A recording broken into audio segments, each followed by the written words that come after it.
नमस्कार। नई परख पर आप सब लोगों का स्वागत है। जब से जेनजी आंदोलन शुरू हुआ तब से बहुत सारे विश्लेषक या कमेंटेटर्स यह सवाल कर रहे थे कि आखिर सर्वेक्षण करने वाले लोग कहाँ गायब हैं। सर्वेक्षण कार्य करने वाले लोग, खासतौर पे जो थोड़े प्रसिद्ध हैं, वो क्यों यह नहीं बता रहे हैं कि वर्तमान समय की राजनीतिक स्थिति कैसी है। तो इस समस्या का समाधान करने के लिए इंडिया टुडे ने अपना मूड ऑफ द नेशन सर्वे प्रस्तुत किया है। और जैसे कि उम्मीद की जाती है इस तरीके के सर्वेक्षणों से, कि आमतौर पर इस तरीके के सर्वेक्षणों में यह बताया जाता है कि सब कुछ ठीक ठाक है, थोड़ी बहुत समस्याएं हैं लोगों की, लेकिन लोग अभी भी प्रधानमंत्री नरेंद्र मोदी को सबसे बड़ा नेता मान रहे हैं। थोड़ी बहुत समस्याएं हैं भारतीय जनता पार्टी की सरकार के साथ, लेकिन लोग अभी भी यह मान रहे हैं कि किस तरीके से भारतीय जनता पार्टी ही है जो इस देश को सही शासन दे सकती है। आज के इस कार्यक्रम में मैं मूड ऑफ द नेशन सर्वे, जो कि इंडिया टुडे ग्रुप के द्वारा कराया गया है, सी वोटर के द्वारा किया गया है, उसके कुछ प्रमुख पहलुओं पर आपसे बातचीत करूंगा। मेरी यह कोशिश होगी कि मैं इन पहलुओं के माध्यम से ही इस तरह के सर्वेक्षणों के खोखलेपन को आपके सामने रखूं। हालांकि बहुत सारे लोग जो कि चुनावी राजनीति में रुचि रखते हैं, वो इस बात को पसंद नहीं करते हैं कि हम सीधे तौर पर किसी सर्वेक्षणकर्ता के नियत पर शक करें। लेकिन नियत पर शक करना इसलिए लाजमी बन जाता है क्योंकि जब इस देश में लोकसभा का चुनाव हो रहा था तो ये सारे सर्वेक्षणकर्ता मिलकर नरेंद्र मोदी को 400 सीटें दिला रहे थे। और पूरा का पूरा डिबेट इन लोगों ने इस बात पर सीमित कर दिया था कि यार 370 मिलेगा या 380 या 400 भारतीय जनता पार्टी और एनडीए छू लेगी। और इस तरीके की जो लोकतंत्र की विकृति का नमूना इन्होंने प्रस्तुत किया था, उससे यह जरूरी हो जाता है कि हम इनकी पूरी चाल ढाल को, इनकी नियत को थोड़ा अच्छे से खंगालें। मैं आपके सामने कुछ बिंदु रखूंगा जो कि in mood off the nation सर्वेक्षण से सामने आता है। सबसे पहले मैं आपको यह बताऊंगा कि थोड़ा लोक लाज का लिहाज मूड ऑफ द नेशन सर्वे में इंडिया टुडे ने किया है। लोक लाज के लिहाज का मतलब क्या है कि वो यह दिखा रहे हैं कि प्रधानमंत्री नरेंद्र मोदी की लोकप्रियता थोड़ी घटी है। वे यह दिखा रहे हैं कि पिछले मूड ऑफ द नेशन की तुलना में थोड़ा बहुत भारतीय जनता पार्टी की सीटों में गिरावट आ सकती है, कांग्रेस की सीटें बढ़ सकती हैं, लेकिन कुल मिलाकर निष्कर्ष यही है कि अभी भी नरेंद्र मोदी इस देश के अपराजय नेता है। मैं आपको कुछ उदाहरण देता हूं। सबसे पहली बात तो इसमें यह सामने आती है कि एनडीए को अगर अभी चुनाव होंगे तो 326 सीटें मिल जाएंगी।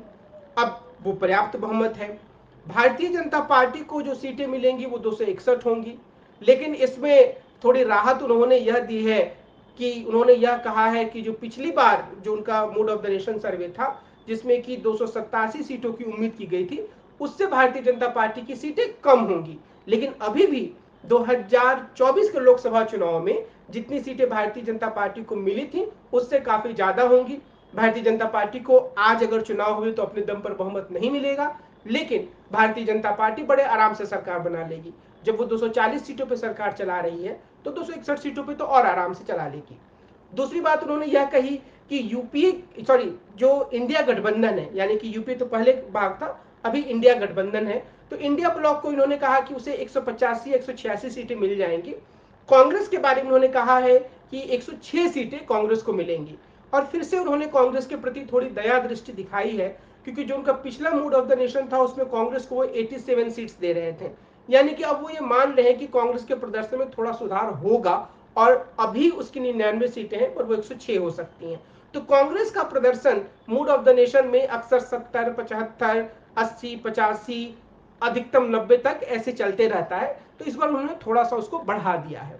फिर इसके बाद जो सबसे इंटरेस्टिंग बात वो कह रहे हैं इस पूरे सर्वे में, यानी कि सर्वेक्षणकर्ता लोग कह रहे हैं, सी वोटर के लोग कह रहे हैं, इंडिया टुडे के लोग कह रहे हैं, वो ये कि देखिए जो इस देश में प्रधानमंत्री पद के उम्मीदवार की बात है उसमें नरेंद्र मोदी जी तो सबसे आगे हैं और राहुल गांधी उनसे काफी पीछे हैं।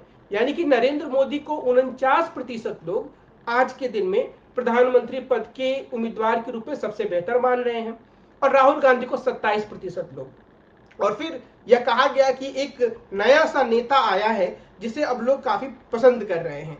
और इसमें यह कहा गया कि 9% लोग यह चाहते हैं कि जो विजय हैं वो इस देश के प्रधानमंत्री बने। तो इस लिहाज से कुछ रोचक बातें यहाँ पर सामने आती हैं। जो पिछला मूड ऑफ द नेशन था उसमें 55% लोग यह चाह रहे थे, यानी कि अभी से 6-7 महीने पहले, कि मोदी जी इस देश के प्रधानमंत्री बने। यानी कि 6 पॉइंट की गिरावट मोदी जी में तो कम से कम सी वोटर वाले और इंडिया टुडे वाले भी स्वीकार कर रहे हैं। और राहुल गांधी की जो पूरी की पूरी लोकप्रियता है उन्होंने फिक्स कर दिया कि 27% भाई लोग जनवरी में भी चाह रहे थे कि राहुल गांधी प्रधानमंत्री बने, 27% लोग आज अगस्त के आखिरी सप्ताह में भी चाह रहे हैं कि राहुल गांधी प्रधानमंत्री बने। ना 1% आगे गया है, ना 1% पीछे गया है। अब एक नई एंट्री हो गई है और वो है विजय की। विजय की एंट्री में यह बताया गया है कि 9% लोग उन्हें पसंद कर रहे हैं। इसका सीधा सा मतलब यह है कि या तो तमिलनाडु के सभी जो इनके वोटर हैं, यानी कि तमिलनाडु में जितने सैंपल्स लिए गए सर्वेक्षण में, सबने कहा कि हम विजय को चाहते हैं, या दूसरे राज्यों के लोगों ने भी यह कहा कि हम विजय को चाहते हैं, तभी तो उन्हें 9% लोग पसंद कर रहे हैं। और इसका एक मतलब यह भी है, आप इस पर विचार कीजिए, और इससे इस सर्वेक्षण का खोखलापन भी नजर आता है कि जो दक्षिण के वोटर्स हैं जिन्होंने विजय को पसंद किया, वो विजय के बाद राहुल गांधी को पसंद करते, इसकी संभावना सबसे ज्यादा है, क्योंकि राहुल गांधी और विजय की पार्टी में गठबंधन है। क्योंकि विजय के वोटर्स जो हैं वो अपनी मेंटेलिटी के आधार पर राहुल गांधी के ज्यादा समर्थन करेंगे, नरेंद्र मोदी को पसंद नहीं करेंगे, क्योंकि राहुल गांधी सोशल जस्टिस के राजनीति करते हैं, वो जो हिंदुत्ववादी राजनीति उसका विरोध करते हैं, और दक्षिण में खासतौर पर तमिलनाडु में इस तरह की राजनीति चलती है। तो फिर इस सर्वेक्षण के हिसाब से या तो राहुल गांधी की लोकप्रियता 27% से नीचे आनी चाहिए थी, या फिर उनकी लोकप्रियता के बारे में यह कहा जा सकता है कि जो लोग विजय को अभी प्रधानमंत्री देखना चाहते हैं वो असल में जैसे ही मौका मिलेगा, दूसरा मौका, जब उन्हें लगेगा कि विजय प्रधानमंत्री नहीं बनेंगे, तो वो राहुल गांधी का समर्थन करेंगे। तो इसका मतलब यह है कि राहुल गांधी को पसंद करने वाले लोगों की संख्या 36% है, जिसे छिपाने के लिए विजय के आवरण को गढ़ा गया है इस सर्वेक्षण में। तो इनके अपने सर्वेक्षण में भी नरेंद्र मोदी जी के सामने अभी भी कोई नहीं है, लेकिन नरेंद्र मोदी जी की लोकप्रियता गिर रही है। खुद इनके पुराने सर्वेक्षण से हम तुलना करते हुए बात सामने आती है, और यह कि राहुल गांधी की लोकप्रियता बढ़ रही है इस सर्वेक्षण के हिसाब से, पिछले सर्वेक्षण की जितनी ही है, लेकिन जो उनके समर्थक दल है उसके एक नेता के बारे में अब लोग ज्यादा बातें करने लगे हैं। हालांकि जैसे मैंने पहले बताया कि यहाँ पर काफी कुछ गड़बड़ी दिख रही है, कुछ सुसंगत मामला नहीं दिख रहा है कि आखिर ये कैसे हो गया कि राहुल गांधी 27% से 27% तक भी टिके हुए हैं। लेकिन ज्यादा मजेदार बात क्या है? ज्यादा मजेदार बात यह है कि इस सर्वेक्षण में या इस तरह के सर्वेक्षणों में यह मानकर चला जाता है कि भारतीय जनता पार्टी की जहां जहां सरकारें हैं वहां उन पर किसी तरह के एंटी इनकम्बेंसी का असर तो होता ही नहीं है। यानी कि आंध्र प्रदेश में जितनी सफलता भारतीय जनता पार्टी और चंद्रबाबू नायडू को पार्टी को मिली थी वो आज भी मिलेगी। ओडिशा में इनकी काफी समय से सरकार है पर वहां कोई एंटी इनकम्बेंसी नहीं है, और इसी तरीके से तमाम अन्य राज्यों में। तो होता यह है कि जितनी सीटें इन्होंने 2024 में जीती थी उससे ज्यादा सीटें जीतते हुए नहीं दिखाया जाता है।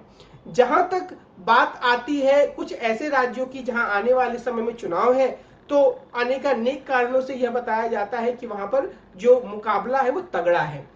खासतौर पर मैं यहाँ पर पंजाब और उत्तर प्रदेश का उल्लेख करना चाहूंगा। पंजाब के बारे में यह कहा गया कि जो एनडीए की पार्टियां हैं उनका वोट प्रतिशत 16 रहेगा, और जो इंडिया ब्लॉक की पार्टियां हैं जिसमें कि कांग्रेस सबसे प्रमुख है उसको 25% तक वोट मिलेंगे, यानी कि कोई एक तरीके से मुकाबला नहीं है। और जो उत्तर प्रदेश है उसके बारे में यह कहा गया कि इंडिया को ज्यादा सीटें मिलेंगी भाजपा की तुलना में, तकरीबन 3 या 4 सीटें ज्यादा मिलेंगी लोकसभा की, लेकिन वोट प्रतिशत एनडीए का ज्यादा रहेगा। तो एक कठिन मुकाबला दिखा के यह कोशिश की जाती है कि यह संदेश दिया जाए कि उनका सर्वेक्षण कुल मिलाकर ठीक है। हालांकि उत्तर प्रदेश की कहानी कुछ अन्य जो सर्वेक्षण करने वाले लोग हैं वो अलग तरीके से प्रस्तुत करने की कोशिश करते हैं। उसमें योगी आदित्यनाथ को थोड़ा बेहतर स्थिति में दिखाया जाता है, और मैं साफ तौर पर यह कहूंगा कि इस तरीके के सर्वेक्षणों में अगर योगी आदित्यनाथ को कुछ सर्वेक्षणों में बहुत अच्छा आगे दिखाया जाता है, कुछ सर्वेक्षणों में दिखाया जाता है कि वहां उनकी स्थिति पतली है क्योंकि उनके मुख्यमंत्री होने के बावजूद भारतीय जनता पार्टी ज्यादा सीटें नहीं जीत रही है, तो इसका सबसे बड़ा कारण यही है कि भारतीय जनता पार्टी के नेतृत्व के भीतर खींचतान चल रही है। ये जो पूरा का पूरा सर्वेक्षण है उसका लब्बो-लुआब यह है कि लोगों के भीतर बहुत बेचैनी नहीं है, सरकार के लिए थोड़ा बहुत असंतोष है, लेकिन लोगों के भीतर यह बेचैनी नहीं है कि प्रधानमंत्री जी पहले जितने सक्रिय नहीं दिखते हैं, गृह मंत्री जी गृह मंत्री के रूप में काम करने में सक्षम नहीं है, शिक्षा मंत्री जो है वो इतने बेकार हुए कि उन्हें इस्तीफा देना पड़ा, नए शिक्षा मंत्री कहीं दिखते नहीं है, सरकार एक पॉलिसी पैरालिसिस का शिकार लगती है, तमाम मंत्रीगण अपना काम ठीक से नहीं कर रहे हैं, एथेनॉल को लेकर जो सबसे योग्य मंत्री माने जाते थे उन्होंने ऐसा देश का बेड़ा गर्क किया है कि हर कोई त्राहिमाम त्राहिमाम कर रहा है जो मिश्रित पेट्रोल है उसके दर से। ये सारी चीजें इस तरीके के सर्वेक्षणों में पीछे कर दी जाती हैं और जो सवाल पूछे जाते हैं और जो उसका जवाब इसमें दिखाया जाता है बड़ा रोचक होता है। यानी कि कोई भी ऐसी चीज नहीं होती है जिसमें देश बेचैन हो या प्रदर्शित हो। बेरोजगारी एक सवाल है जिसको कुछ लोग बड़ा सवाल मान रहे हैं, कुछ लोग कह रहे हैं कि शिक्षा में सुधार होना चाहिए, लेकिन कुल मिलाकर सबको यही लग रहा है कि मौजूदा स्थिति बड़ी अच्छी है और यही दिखाना इस सर्वेक्षण का काम है। इस तरह का सर्वेक्षण एक और काम करता है और वो यह है कि वह सरकार के एजेंडे को वैधता प्रदान करता है। मिसाल के तौर पर जब परिसीमन विधेयक की बात कही गई तो उसमें यह कहा गया कि कुछ लोग यह कह रहे हैं, तकरीबन 46% लोग, कि भाई परिसीमन और वुमेन रिजर्वेशन बिल को अलग अलग रखो, लेकिन यह सवाल नहीं किया गया कि क्या परिसीमन पर सरकार का रुख सही है। और फिर सवाल यह किया गया कि क्या एक वन नेशन वन इलेक्शन, एक देश एक चुनाव पे लोगों का कितना समर्थन है। सरकार के एजेंडा की यह बात है, विपक्षी दल इसका विरोध कर रहे हैं, लेकिन इंडिया टुडे के सर्वे में आएगा कि 70% लोग इसका समर्थन कर रहे हैं। तो सरकार का जो एजेंडा है वो किस तरीके से पुष्ट हो, इस बात की भी कोशिश इस तरीके के सर्वेक्षणों में होती है। तो कुल मिलाकर मैं क्या कहना चाह रहा हूं, मैं यह कहना चाह रहा हूं कि जो मूड ऑफ द नेशन सर्वे है वो अक्सर यही काम करता है कि जो स्थिति है, यथा स्थिति वो अच्छी है, जनता खुश है, प्रजा को कोई खास शिकायत नहीं है, एक दो चीजों पे हल्का फुल्का संतोष है, लेकिन मोदी जी जैसा बड़ा नेता कोई नहीं है। लेकिन शायद लोक लाज की बात हो कि कभी कभी ये 1-2% मोदी जी की लोकप्रियता में गिरावट दिखा देते हैं, राहुल जी की लोकप्रियता बढ़े नहीं यह भी दिखाने की कोशिश करते हैं। और यह बात जरूर आती है कई बार, थोड़ा सा बिटवीन द लाइंस पढ़ने की कोशिश करें कि भाई मोदी जी की लोकप्रियता तो इनके अपने सर्वे करने वाले समर्थकों के हिसाब से ही थोड़ी गिर रही है, यह मोदी जी के लिए चिंता की बात होनी चाहिए, लेकिन मैसेज इनके द्वारा यही दिया जाता है कि कुछ खास गड़बड़ी नहीं है।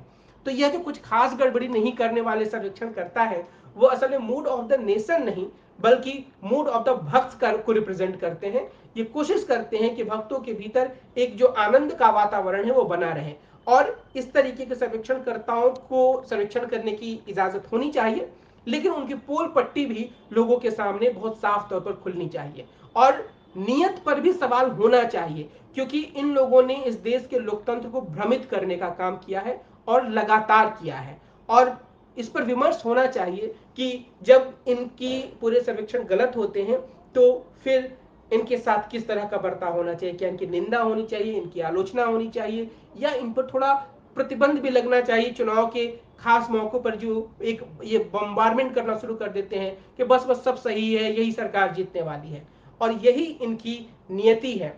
आज के दिन में एग्जिट पोल में इक्का दुक्का प्रदीप गुप्ता जैसे लोग सही हो जाते हैं, लेकिन ये लोग भी चुनाव से पहले भारतीय जनता पार्टी के का माहौल बनाने का काम करते हैं, इसमें कोई संदेह नहीं है। आज की अपनी इस चर्चा को मैं इसी बिंदु पर विराम देता हूं। हम कल फिर मिलेंगे और एक अन्य राजनीतिक मुद्दे पर विस्तार से चर्चा करेंगे। नमस्कार।